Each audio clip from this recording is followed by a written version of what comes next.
අපි පොඩි ඔඩිට් එකක් කරමුද?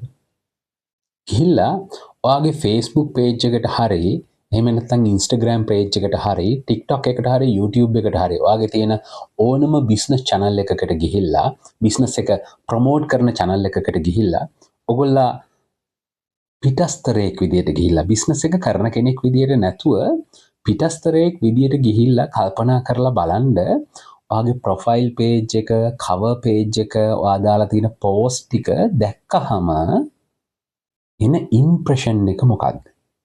මේ දේ චෙක් කරලා බලන්න පුළුවන් ඔයාටම නැත්නම් ඔයාගේ ළඟම හිතවතෙක්ට ඔයාට ආශිර්වාදාත්මකව කතා කරන. මතක තියාගන්න සමහර අය ඔයාලා දිනුනට ඉරිසියයිනේ. එහෙම අය ගැන නෙමෙයි මම මේ කියන්නේ.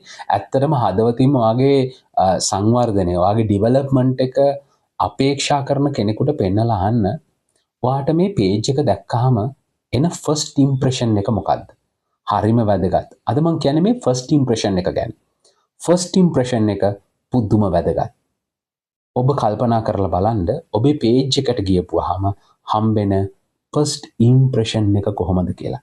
ඒක weak වෙලා තියෙනවා නම් අද මේක update කරන්න. ඔයාගේ about section එක හැමතිස්සෙම updated තියාගන්න. ගිහිල්ලා බලන්න ඔයාගේ first impression එක කොහොමද කියලා. ප්‍රශ්නයක් තියෙනවා නම් දැන් මේක correct කරන්න.